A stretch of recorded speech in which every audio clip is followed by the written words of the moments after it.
Muito boa noite, sejam bem-vindos. Este é o nosso costumeiro programa Orson 96, toda quinta-feira, às 21h30. Sejam bem-vindos.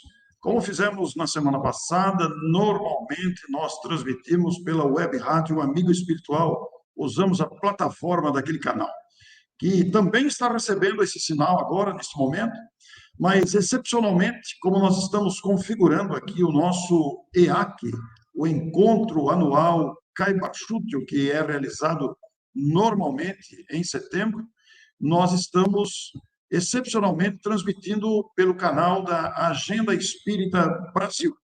Encontro Anual Caiba-Chútil, na sua 13ª edição, em 2023, com um convidado muito especial. Você viu aí na arte de capa que nós estamos trazendo hoje um amigo de longa data, Adilton Pugliese, que acaba de lançar pela editora O Clarim, fundada por Caiba-Chútil, o livro Regenere-se. Nós vamos ter a oportunidade de conversar com esse trabalhador espírita que muito nos honra sua presença.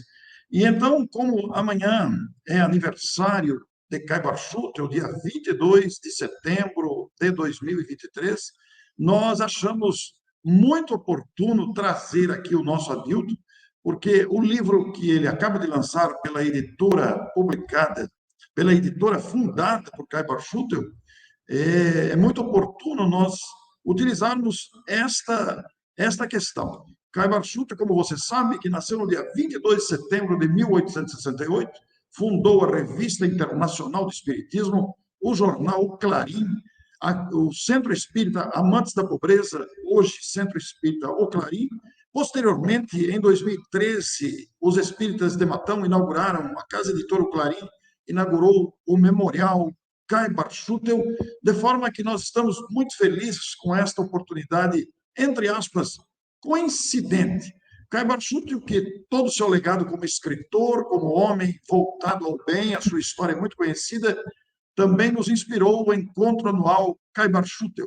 E nessa 13ª edição de 2023, nós tomamos a liberdade de incluir o nosso convidado para esta oportunidade. Então, é com grande prazer, com grande alegria, que trazemos aqui o convidado da noite, o nosso querido Adilton Pugliese. Adilton, bem-vindo. Muito obrigado, Orson.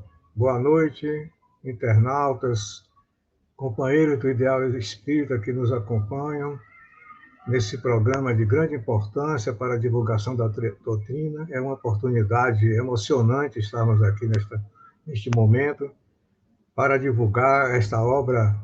Inclusive, já criamos até um mantra aqui em Salvador para ela. Ouça o toque do clarim, regenere-se. É como a obra está sendo divulgada aqui em Salvador, com vários momentos assim de oportunidades maravilhosas de lançamento. Então, nossa gratidão profunda a Caiba-Chútil, né, que certamente nos inspirou, sentimos sua presença aqui para criar este momento, o lançamento desse livro, ao Cássio, que nos apoiou, escreveu o prefácio. Então, estão sendo momentos enriquecedores, realmente.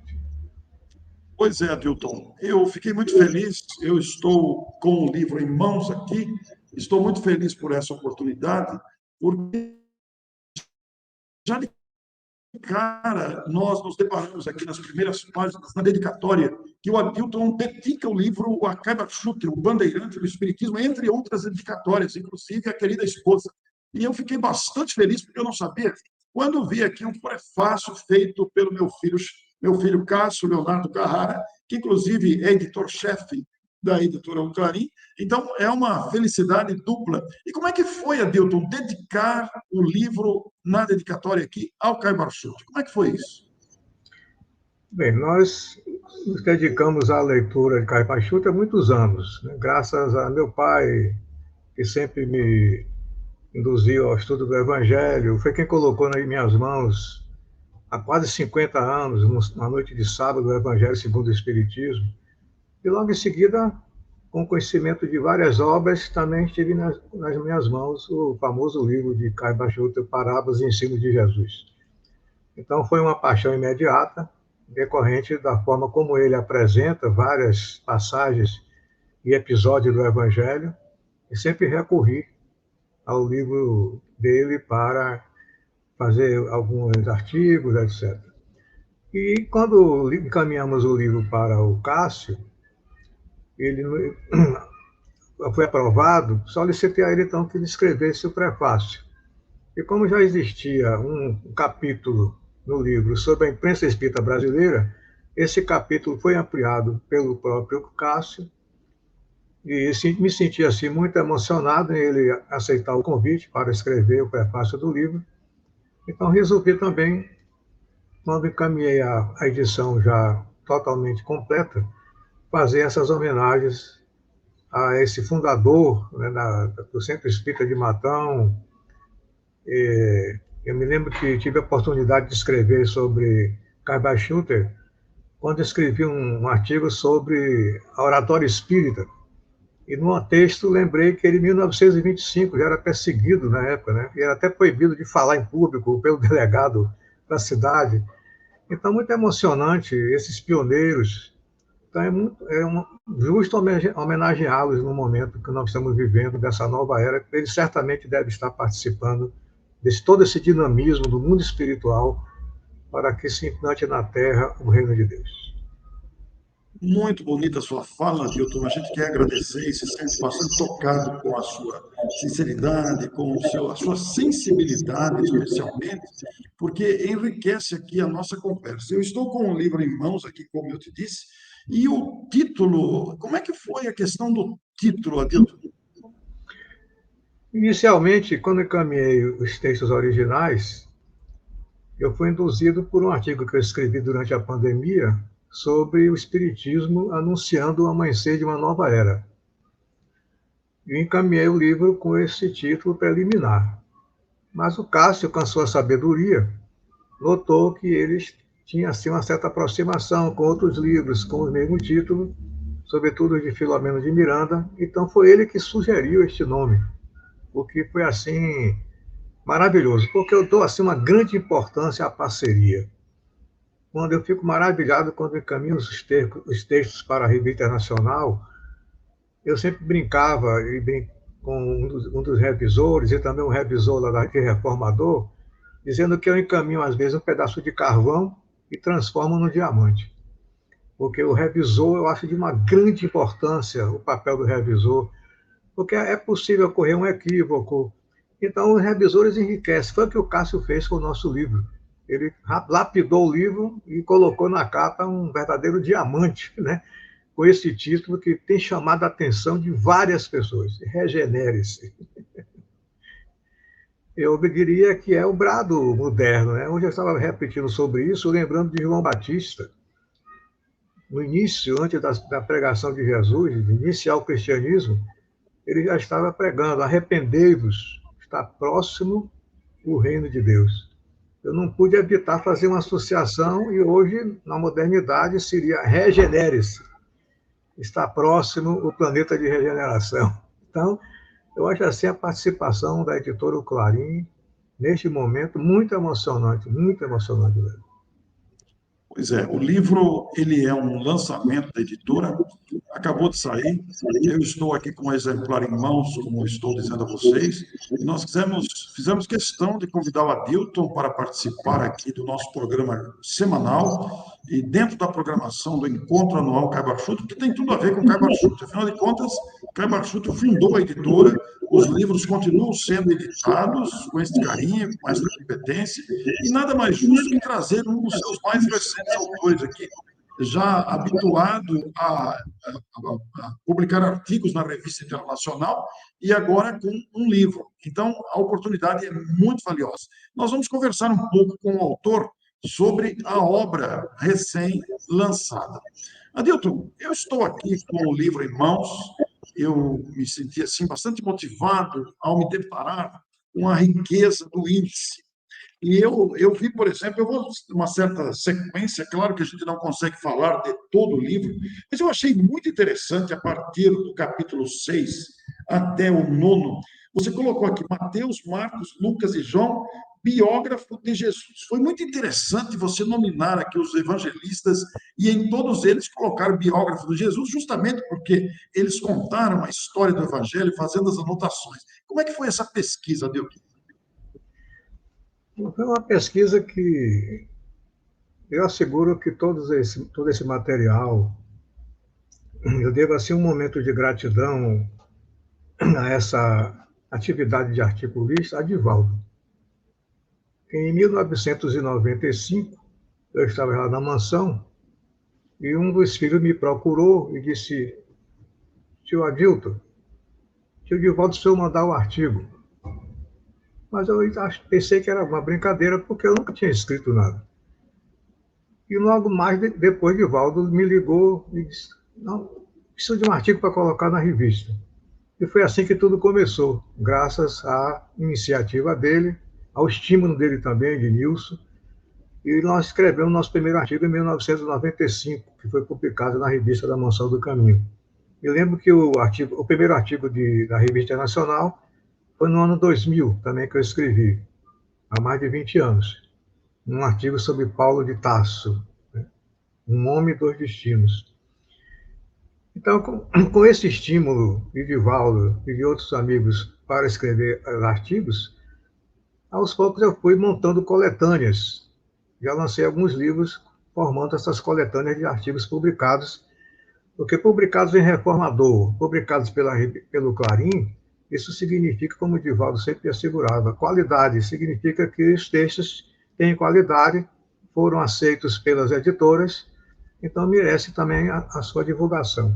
E esses 4 artigos dos biógrafos de Jesus me ocorreu assim face dos estudos que eu sempre fiz do Evangelho, estimulados também por muitas obras, sobretudo as obras recentes publicadas pela Federação Espírita Brasileira sobre o Evangelho Redivivo, que está em produção. Já lançaram, acho que, 4 volumes. Então, me interessou escrever algo sobre estes biógrafos. Eu recorri a uma vasta literatura não espírita para, sobretudo, demonstrar o quanto esses historiadores da vida de Jesus recebem a dedicação e o estudo e a observação de várias mentes de historiadores, de filólogos, de pesquisadores, de religiosos, em torno da vida desses 4 homens que escreveram sobre a vida de Jesus. Então foi emocionante escrevê-los e vê-los, inclusive, publicados. Que maravilha, viu, Adilton? E eu vejo que você se referiu com muito carinho ao estímulo de Valdo Pereira Franco, estimulando a elaboração de artigos, publicando, indicando as 2 editoras. E você, aqui no capítulo 10, você com muita propriedade escreve um médium e seus carismas. Eu gostei muito do capítulo, justamente referente a Divaldo. O que seu coração quer dizer desse capítulo, Adilton? Capítulo é uma forma de gratidão, né, por tudo que aprendi com ele, tantos anos desde que me filiei à instituição que ele fundou com Nilson, e, sobretudo, por ser uma presença de muito significado, né, uma habilidade gigantesca no trato, uma fidelidade à doutrina e a Jesus e aos espíritos mensageiros do bem. Então, tudo isso me serviu de exemplo, de estímulo para, inclusive, nos interessarmos sobre a vida dele, sobre a biografia dele.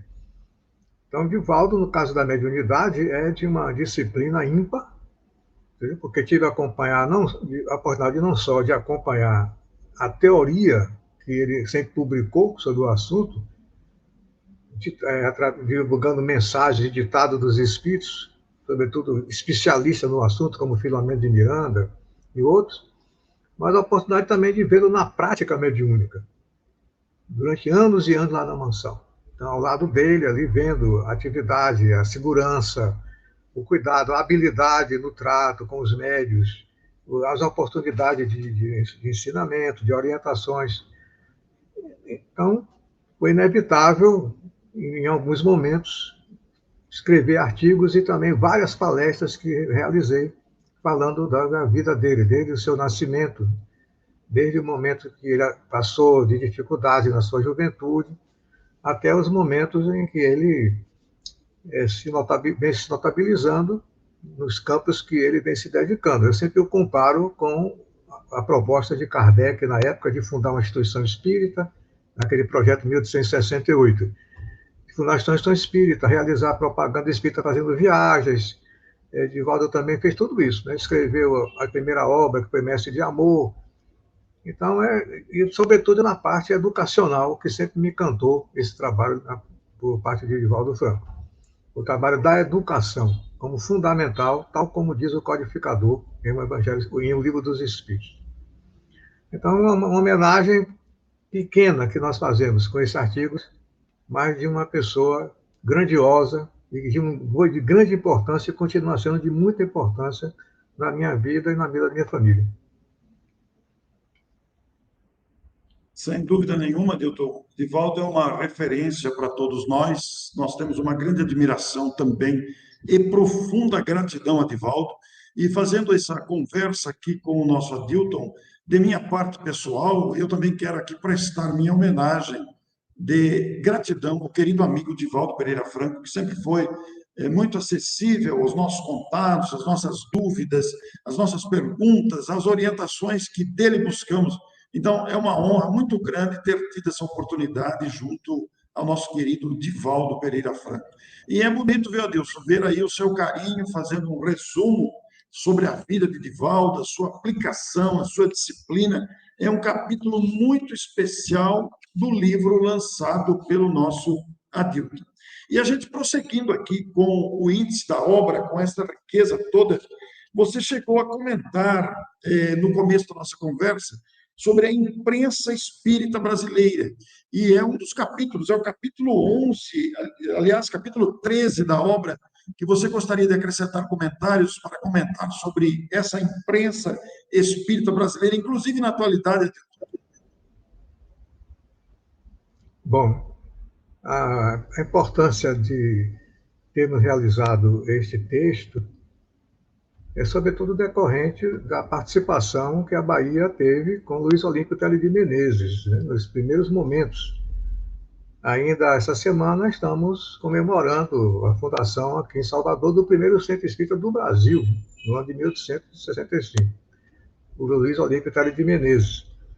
Uma figura do movimento espírita nascente aqui no Brasil que sempre nos interessou em face do seu dinamismo, da sua preocupação, da sua dedicação à causa do espiritismo. Já lendo as obras em francês aqui muito antes de serem traduzidas. Então, uma vida ímpar, de grande destaque no início do espiritismo aqui no Brasil e, sobretudo, na Bahia. Então, fazendo essas pesquisas, notamos o quanto a imprensa espírita brasileira se notabilizou durante o tempo, graças ao esforço de várias pessoas dedicadas, desde com o Reformador de mais de 100 anos, a Revista Internacional, né, de 1925, acho que está caminhando para 100 anos também, não é isso? O Clarim. Então, eu tive a oportunidade de, quando trabalhava na Federação Espírita, de fazer um estudo sobre esses periódicos do Brasil e fiquei realmente impressionado pela quantidade e pela antiguidade também, de muitos desses textos, alguns que com o tempo desapareceram, mas outros que vêm se mantendo, já inclusive há mais de um século, como é o caso de Reformador. Então, de grande importância a imprensa espírita brasileira para a divulgação da doutrina. Acho que ela continua o sonho de Kardec, a partir da publicação da Revista Espírita, né, que é uma das histórias notáveis do início da codificação, mantendo-a durante todo o tempo, até, como o Divaldo diz, ele desencarnou e já deixou a revista de abril pronta, desencarnou em março, deixou de abril pronta. Então, mostrando a importância desse trabalho de divulgação da doutrina, eu sempre fico assim, imaginando, mas como foi possível isto? Sem computador, sem máquina de escrever, manter uma revista, manteve uma programação mais ou menos em 15 anos, notável, impressionante, de escrever todos os livros da codificação. A revista Espírita são mais de 7.000 páginas. Como foi que ele conseguiu isso? Né? Manter ininterruptamente a divulgação da doutrina através dessa revista, respondendo a inúmeras correspondências. Então, uma vida diamantina que sempre me emociona, a vida do codificador. O seu esforço, a sua dedicação. Foi realmente um homem escolhido. Nunca esqueço do dia 9 de agosto de 1863, né? Estamos fazendo agora, fazendo agora aniversário desse episódio, quando ele apresenta aos espíritos os manuscritos de O Evangelho segundo o Espiritismo, né? Que tinha inicialmente o título de Imitação do Evangelho segundo o Espiritismo.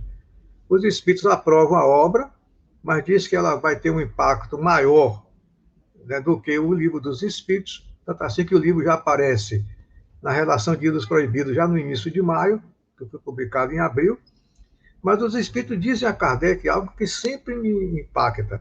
Os espíritos, ao te escolherem, sabiam que a tua fé, qual muro de bronze, resistiria a todos os ataques. Então, era realmente o espírito escolhido para uma obra monumental, que sempre me emociona ao ver a excelência que é o Espiritismo para a vida humana. Recordo-me dele, que aliás fez até de aniversário ontem, 19 de setembro de 1861, Kardec voltando à sua cidade natal, Lyon. Faz um discurso. O que tem feito o Espiritismo na Terra? A primeira resposta que ele dá: tem evitado inúmeros suicídios. Trouxe a paz e a concórdia a inúmeras famílias, transformou homens coléricos e violentos em homens calmos e tranquilos. Então, é fantástica a doutrina, o tesouro que nós temos na mão. E é esse tesouro que o Clarim divulga. Né? Então, assim, emocionante esse trabalho. Que bonito ouvi-lo falar com esse entusiasmo, Adilton. Com certeza eu vou cortar esse pedacinho aqui para espalhar ele, viu? Que bonito ouvi-lo falar assim. Adilton, o leitor que tem o seu livro em mãos vai se entusiasmar ao passear pelo índice. Eu tenho o hábito de, quando pego um livro, passear pelo índice e me deslumbrar com os títulos, me encantar, até deixar-me atrair pelos títulos, né? E já de cara aqui no seu livro, passeando pelo índice, aqui nós vamos encontrar no capítulo 16, que chama atenção demais, 20 atualidades do pensamento de Jesus, segundo o Espírito Joana de Ângeles. E a gente abrindo aqui as páginas, a gente vai ver uma sequência de 20 virtudes muito importantes, como a humanidade, a alegria, o dever, a justiça, a honra, a tolerância, o amor, entre outras questões, como as palavras desafio, reencarnação, humanidade. Nós temos aqui a coragem, a decisão, a responsabilidade.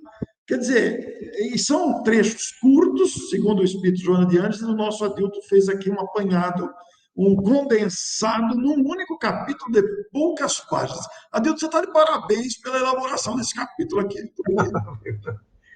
Obrigado. Mas é uma personalidade histórica, né, do cristianismo nascente que sempre me emociona e me estimula, né? Sobretudo por ser uma fidelidade de mais de 2.000 anos, no espírito de uma fidelidade ao Cristo, depois de caminhar com ele, né, nas margens das praias, do lago, do mar de Cafarnaum, ouvindo do próprio Cristo suas orientações, seus destinos, toda essa história que envolve Joana de Cusa, né, a sua trajetória pela Idade Média, depois no México, depois aqui no Brasil. Né? Então, é assim, algo que emociona demais a vida dessa personagem, da história, e, sobretudo, de ter se aproximado de Allan Kardec em um momento decisivo do codificador, para também contribuir com ele lá na localidade de Seguir, para ele construir essa obra também monumental, que é o Evangelho segundo o Espiritismo. Naquele ano de 1863, quando ele manteve tudo isso em segredo, né, se recolheu naquela localidade que ele tinha, um pouco distante de Paris, para escrever esse livro. E é muito gratificante ver que Joana de Ângeles assinou textos como um espírito amigo e que nos deixou como lembrança, como reforço Está lá, inclusive, o título que ela escreveu, né, que sempre, meu pai gostava sempre de ditar de cor, sobre a paciência. A dor é uma bênção que Deus envia a seus eleitos. Não vos aflijais, pois, quando sofrestes, mas de bem dizer a Deus onipotente, que vos marcou com a dor neste mundo, para a glória no céu. É um espírito realmente notável, com pensamentos. Eu sempre imagino, Divaldo, como é que ela consegue gerar tantos pensamentos, tantos parágrafos, né? Todos eles de grande utilidade. Então, é uma homenagem que fazemos a esse espírito também, porque o texto dela se harmoniza muito com o pensamento de Allan Kardec, quando ele escreveu os seus famosos 18 perfis do homem e da mulher de bem, que estão no Evangelho segundo o Espiritismo. Os amigos, que a conversa com o nosso Adilto, ela produz um entusiasmo em nós, né? A partir de um livro publicado pelo Adilton, nós começamos aqui, ele na dedicatória, ele se volta para a figura de Cabarchútil, entre outras dedicatórias, e avança aqui com esse entusiasmo, fala de Divaldo, nós entramos em Joana de Ângeles, mas quando você vira aqui a página do índice, você se depara aqui com Delfine Giraud, Delfine de Giardini e Vitor Hugo. Então, são personagens também, ele cita Fernando de Lacerda, volta-se para Ivone do Pereira, Ivone do Amaral Pereira, é todo um acervo de personalidades da história do Espiritismo, né? Que é claro que nós não vamos falar de cada uma, porque cada uma dessas personagens abre uma perspectiva imensa, biograficamente, o legado de ensinamentos que deixaram. Né? Mas, Adilton, desses personagens aqui, a Delfine, o Vitor Hugo, o Fernando de Lacerda, a Ivone do Amaral Pereira. Inclusive, tem um capítulo que esse eu não li, O Prisioneiro 19.104. Aliás, 119, 104. O que você quer falar desses personagens? O que te vem à mente falar desses capítulos sequenciais aqui? Qual é o número? É o São 16? O capítulo Prisioneiro 119, 104 é o 19. É o 19? Deixa eu me recordar aqui como foi que... é a vida de Viktor Frankl, né? É a vida do psiquiatra Viktor Frankl.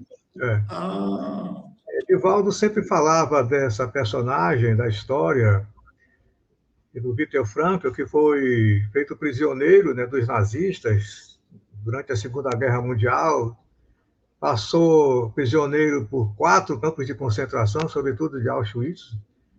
E Viktor Frankl, né, com a sua formação de psiquiatra, ele teve experiências assim fascinantes, sobretudo durante o campo de concentração de Auschwitz, porque ele, sendo psiquiatra, era muito procurado pelos prisioneiros, que diziam a ele: Dr. Frankl, não suporto mais, vou desistir da vida.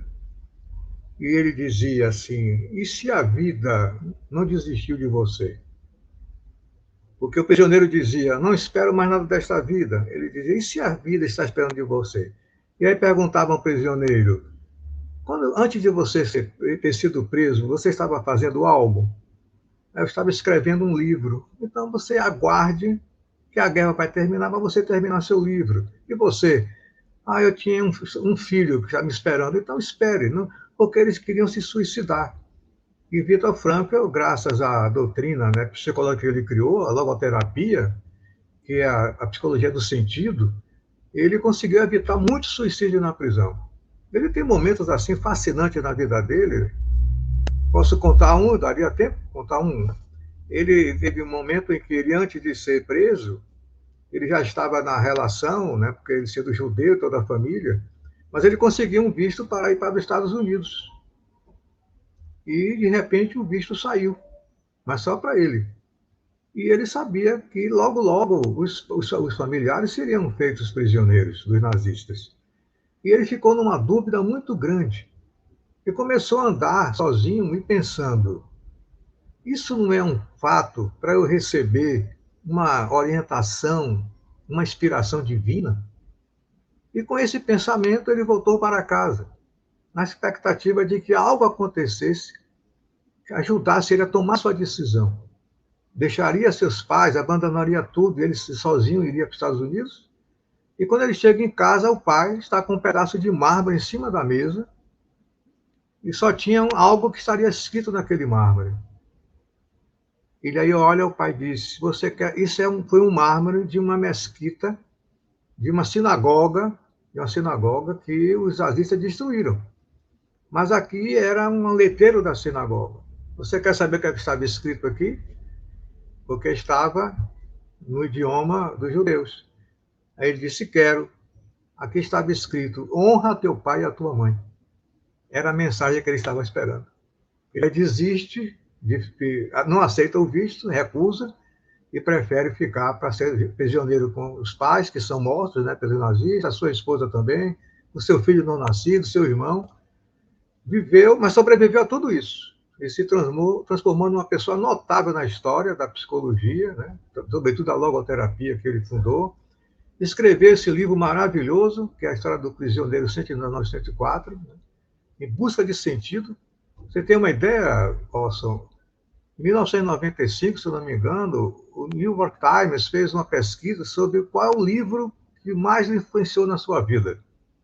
O primeiro lugar foi obtido pela Bíblia, mas o nono lugar, surpreendentemente, foi obtido pelo livro do Viktor Frankl, Em Busca de Sentido. É um livro notável, que eu sempre recomendei para as pessoas. Nesse livro, inclusive, tem uma coisa interessante, tem uma experiência espírita por parte dele numa reunião mediúnica dentro do campo de concentração. Então é uma vida assim uma vida útil e grande significado para muitas vidas. Sobreviveu a tudo na campo de concentração e desencarnou com mais de 90 anos. Olha aí que importante essa nossa conversa com Adilto nesta noite de quinta-feira, com informações tão variadas de um livro novo, um livro que acaba de sair. E a gente tem o dever de distribuir, de divulgar, de espalhar o surgimento dessas obras. Muita gente nem fica sabendo. É claro que a mídia espírita atinge muita gente, mas não consegue atingir todos. Então nós somos convidados a espalhar esses conhecimentos. O Adilto, aqui quem vai passear pelo índice, se depara que você deu um destaque bastante especial também para a poesia espírita. São 4 capítulos aqui que você cita os poetas, entre eles Alta de Souza, Tagore, Cruz de Souza, e mais abaixo você cita também a grande Maria Dolores. O que você gostaria de falar dos poetas, das poesias, dos poemas? Sempre tive uma atração especial pela poesia espírita. Tenho vários livros. Recomendo a todos que se debrucem sobre os poemas daqueles que retornaram, como Humberto de Campos diz: os mortos estão vivos, né? Os mortos retornaram. Parnaso de Além-Túmulo, essa obra monumental de Chico Xavier, e de muitos outros. A Alta de Souza, que esse mês também, no dia 12 de setembro, fez aniversário de nascimento. A mansão tem uma homenagem a ela, com a caravana Alta de Souza. Tem poesias belíssimas. Recordo-me de uma delas, de Altas, falando sobre a busca que às vezes nós estamos fazendo na vida, perdidos. E ela diz: se procuras o Cristo soberano, por excelso refúgio às próprias dores, busca hoje, amanhã, por onde fores, o torturado coração humano. Então são essas poesias que nos sensibilizam, os poetas voltando, falando da vida do mundo espiritual, também a vez de suas experiências, como é o caso de Parnaso, com vários poemas dos vates de portugueses, sobretudo brasileiros, né, mostrando suas experiências após a desencarnação. Outros que foram assim uma porta para esses números da poesia, para que eles também revelassem suas experiências. Então, recomendo a todos que se debrucem também sobre a poesia espírita, que tem muito valor doutrinário. Bom, Adilto, que bom ouvi-lo falar assim.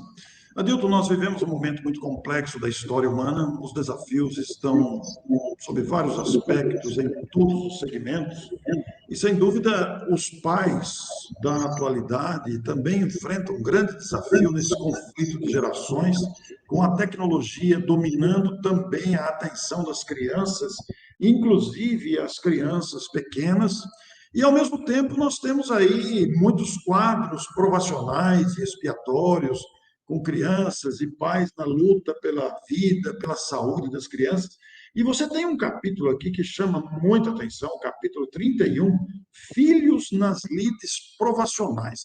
Como são muitos os casos provacionais de criança, para os pais de filhos com dificuldades, com enfermidades, etc. O que você diria, Dilton, aos pais que nos assistem, que sofrem com os filhos nos processos expiatórios ou provacionais, diante dos desafios também das drogas, da agressividade urbana, da miséria e mesmo da fome, inclusive suicídios de crianças que nós temos tido nos últimos tempos? O que seu coração diz para esses pais? Eu sugeriria buscar o conhecimento espírita para obter informações valiosíssimas sobre a origem desses distúrbios, dessas divergências, dessas inúmeras diferenças de personalidades que às vezes assustam os pais, né? As origens, sobretudo quando a doutrina explica com muita propriedade de que nós temos uma herança genética de nossos pais, mas a herança moral, as conquistas morais são nossas, do espírito. O que o espiritismo é brilhante e de ensino de excelência é demonstrar, sobretudo, a existência do espírito e de que esse espírito, como diz Hermínio Miranda no seu famoso livro Nossos Filhos São Espíritos, o espírito, quando nasce, ele não vem com certificado de garantia. Ele traz a sua bagagem, traz o seu passado. Então, os pais, quando têm conhecimento disso, vão ter uma formação e um instrumento pedagógico em mãos de grande valor. Como diz Kardec em O Livro dos Espíritos, sobre a necessidade de nascermos ainda no estado de infância, porque ficamos maleável à educação. Está lá em O Livro dos Espíritos, na 685A, ele mostrando a importância da educação. Não é a educação também pelos livros, mas é como ele diz, aquela que modifica os caracteres. Então, como a educação, demonstrando que é a educação que é de grande valor. Mas a educação sem uma base espiritualista, e sobretudo, e se ela tiver também uma base, uma sustentação espírita, será de grande valor para os pais para compreenderem certas situações que eles se deparam e, às vezes, a psicologia, a ciência tradicional, ortodoxa, não consegue solucionar. São inúmeros casos que existem, né, que atordou quem não os tem, né, na vida, sobretudo nesses momentos. Ainda hoje conversávamos no centro espírita que frequento sobre essa questão pós-pandemia. Quantas crianças ficaram em situações de grande dificuldade e que recorrem ao grande valor da psiquiatria, da psicologia, para encontrarem soluções, ou medicamentosa, ou de orientação, como superar esses momentos, esses distúrbios, compreendê-los e superá-los. Então, a doutrina espírita possui informações preciosas. Procure um atendimento de uma casa espírita que certamente receberá orientações seguras, não só na parte da bibliografia que a doutrina tem, mas também orientações nas palestras espíritas, no trabalho, um dos sustentáculos da casa espírita, que é o Departamento de Infância e Juventude, de grande valor, sobretudo nos dias atuais. É a nossa expectativa. Muito bom, Adilton. Adilton, o nome do seu livro, como nós já comentamos aqui, Regenere-se, ele sugere uma ligação direta com a regeneração, a nova fase do planeta, o novo estágio que o planeta vai alcançar. E no subtítulo da obra está escrito A Era do Espírito e a Força Libertadora do Espiritismo. Independente do livro que você escreveu e que tem esse título, esse subtítulo, lembrando a nova fase do planeta de regeneração, o que lhe ocorre dizer aos nossos telespectadores, especialmente com a expressão força libertadora do Espiritismo, numa época de tantos condicionamentos, de tantas viciações, de império do materialismo e da agressividade ainda? Como é que o Espiritismo vai realizar essa tarefa, Dilton? Acho que Kardec foi de uma grande felicidade. Eu creio que perguntavam a ele, quando ele lançou o Livro dos Espíritos, que ele teve grande dificuldade, né, para editar o livro, sobretudo por causa do pseudônimo que ele utilizou, que as pessoas não conheciam, e também achando que ele estava criando uma nova moral. É quando ele tem a felicidade de, inclusive, declarar, e colocou isso no final do livro, de que o Espiritismo estava criando uma nova moral, e que a moral do Espiritismo era a moral, eram os ensinos éticos e morais, os ensinamentos morais de Jesus. Então, nesse mesmo livro, no final, no item 8º das conclusões, ele mesmo faz a pergunta: onde está a força do Espiritismo? E ele responde: está no apelo que faz à razão e ao bom senso. Então, em vez de ser uma doutrina dogmática, é uma doutrina que oferece, na sua parte científica, filosófica, mas também como uma doutrina de consequências, como sempre explicava Deolinda Amorim. Se o Espiritismo não tivesse consequências, diz ele, seria um devaneio filosófico ou científico. Então, no momento em que nós abraçamos a doutrina, que buscamos na sua filosofia, na força da sua filosofia, um estudo, um saber novo, emergente, mas é preciso que tenha uma consequência na nossa vida, sobretudo a consequência moral. Como eu estou hoje, depois que eu conheci a doutrina? Como é que eu era há 10 anos ou há 20 anos e como eu estou hoje? É essa que é a grande importância da proposta transformacional que Santo Agostinho, no livro dos Espíritos, na questão 919, ele oferece de uma forma muito tranquila a sua proposta do balanço moral diário, o balanço do dia moral. O que eu fiz? O que eu devia ter feito? Ou o que eu devia não ter feito? Então, aí está a força da doutrina espírita, uma força onde se buscará novas atitudes, a transformação pessoal, um esforço, porque é algo pessoal. E isso não começou com a doutrina, essa proposta da mudança do homem. Eu sempre me emociono quando eu lembro de Paulo de Tarso, porque tudo começou provavelmente por esses momentos de Paulo, ele destacando quando ele estava totalmente solitário, depois de ter sido abandonado por todos, pelo próprio pai Isaac, e de repente ele está só na sua cidade natal. Encosta-se numa pedra e tem uma reflexão que eu sempre leio no livro Paulo Estevão. Eu acho que Jesus quer que eu tenha a maior de todas as batalhas, que é a batalha comigo mesmo. Ele diz assim: eu sinto que é preciso que morra o homem velho para que surja um homem novo. É essa a proposta do Espiritismo em todos os tempos. É esta proposta que o livro Regenere-se recomenda. Regenere-se para nós construirmos a humanidade regenerada que nos aguarda. Porque o trabalho que Kardec fez em O Evangelho segundo o Espírito, no capítulo 3º, que é um trabalho que eu considero de ciência, dentro da astronomia, a astronomia mostra 2 movimentos da Terra, rotação e translação. Kardec vem nesse capítulo e mostra que há um outro movimento. Além do movimento previsto pela astronomia e pela física, ele mostra que é um movimento de transição. Mostra os ciclos evolutivos da Terra.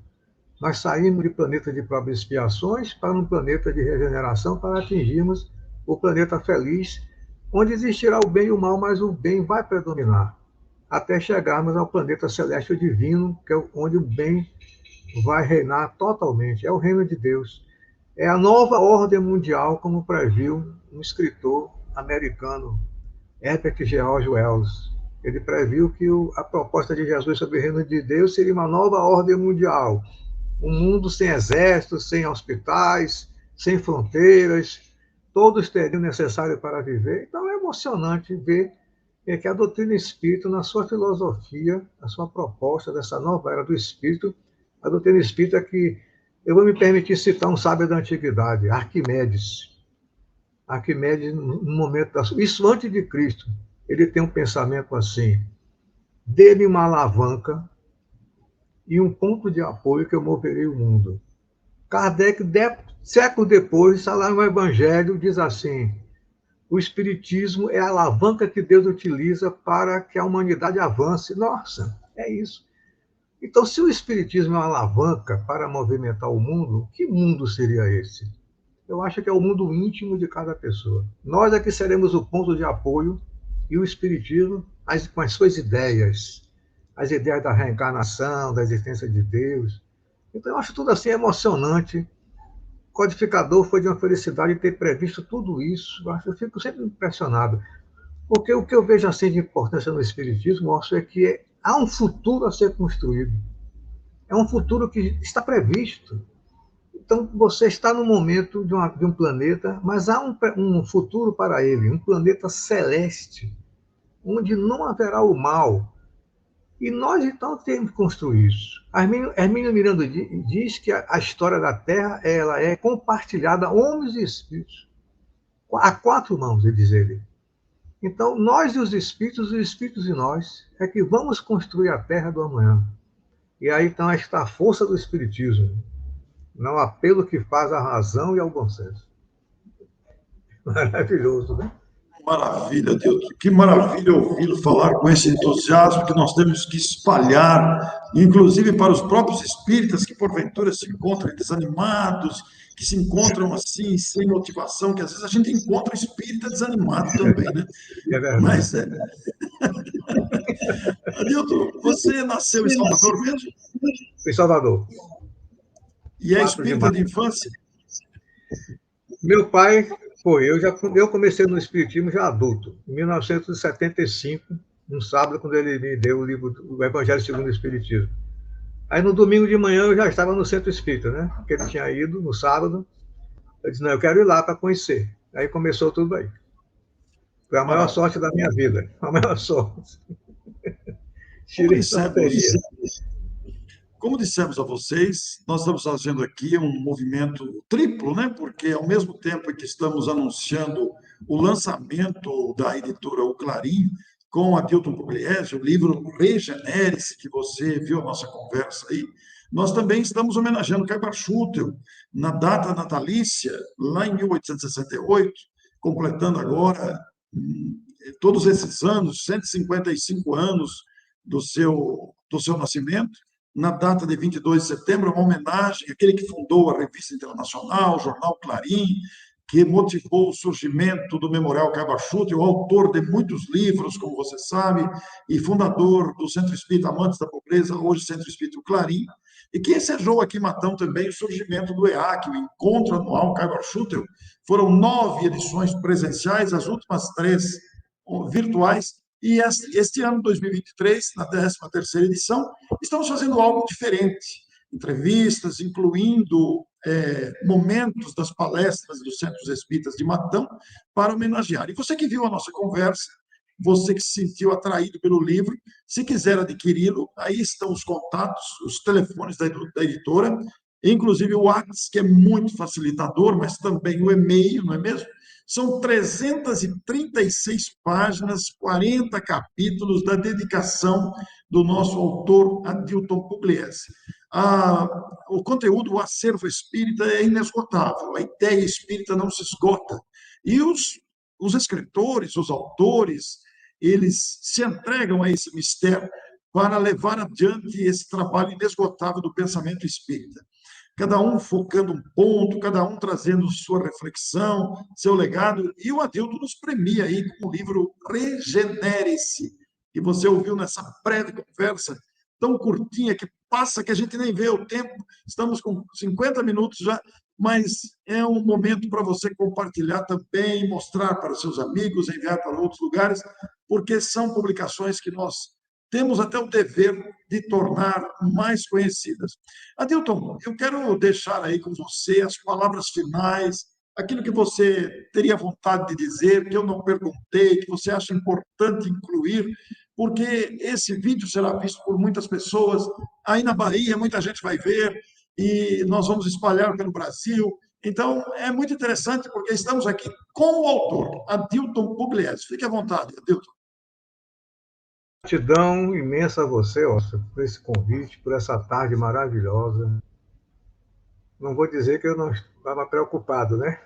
Como é que iria participar, porque não me acostumei ainda a esses momentos, mas sua presença agradável, sua simpatia, seu acolhimento amoroso, afetuoso, me deixou assim muito à vontade. Eu lhe agradeço imensamente. Agradeço a seu filho todos esses anos como também Aparecido Belvedere, né?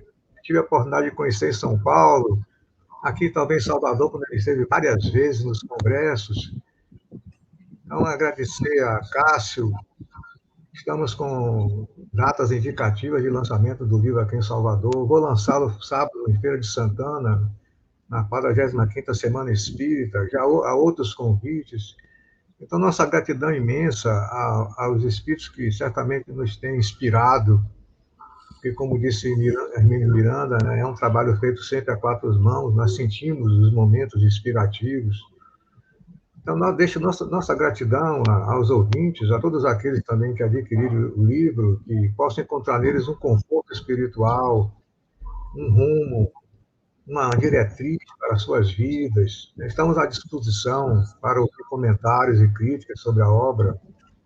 E gostaria também de deixar uma pequena homenagem no ensejo da passagem do aniversário do codificador, agora em outubro, uma mensagem que foi escrita há alguns anos por um poeta chamado Cruz de Souza, e Chico Xavier psicografou. É a nossa homenagem sincera, muita gratidão a Allan Kardec, que tem nos estimulado os estudos em torno da doutrina espírita, esse homem notável, de vida diamantina. É uma poesia que Cruz de Souza intitulou Falando a Kardec.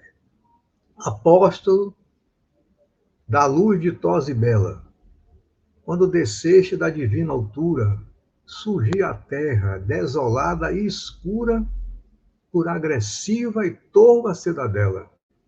Qual nau sublime que se desmantela, naufragava na sombra a fé mais pura e envolvia-se o tempo da cultura no turbilhão de indômita procela. Mas trouxeste equilíbrio ao caos nefando, e o livro dos espíritos brilhando rompe a noite mental espessa e fria. Ante o sol da verdade a que te elevas, revelaste Jesus ao mundo em trevas e acendeste o clarão de um novo dia. Que regenere se possa abrir um clarão na vida de todos nós. Que bonito, Adilton. Que bacana. A gente se sente muito honrado de, nesta noite de quinta-feira, 21 de setembro de 2023, às vésperas do natalício, do aniversário de Caibar Schutel, fazermos essa homenagem tão extensa e apresentando seu novo livro, agradecendo seu esforço, cumprimentando a editora. Nós nos sentimos muito honrados. Nós estamos falando de Matão, a cidade onde elaborou Caibar Schutel, e com Adilton, que está em Salvador, onde nasceu, onde vive, de todas as suas experiências de escritor, de autor, de convivência com Divaldo, e os lançamentos que agora virão, diante do lançamento desse novo livro. Adilton, você tem outros livros publicados também, né? Lembro-se. O primeiro foi a Obsessão, Instalação e Cura, cujo título eu devo a Divaldo, né, quando apresentei a ele um material para ser uma pequena apostila, mas ele, sempre assim, carinhoso e acolhedor, resolveu transformar esse livro, que já está em 7ª edição, A Obsessão, Instalação e Cura, também Os Anjos Guardiães segundo o Espiritismo, Em Busca do Sentido da Vida, né, Allan Kardec e o Centro Espírita, e outras obras. Tem sido uma experiência assim, muito fascinante. Escrevi também um livro, uma outra obra, que foi o Clarim que publicou, que foi Jesus de Novo na Terra. Foi publicada por o Clarim, no tempo de Aparecido. É verdade. Muito bem. Se você que está nos ouvindo fizer uma pesquisa aí, livros de Adilton Pugliese, você vai se deparar com essas obras de autoria do amigo entrevistado desta noite. Muito boa noite, Adilton. Muito obrigado a você que nos acompanhou. Os compartilhamentos que nós pedimos a você que nos assistiu, que assiste ao vivo ou gravado, você espalhe, porque são as bênçãos do conhecimento espírita. Muito obrigado e até a próxima semana. Um grande abraço a todos. Tchau.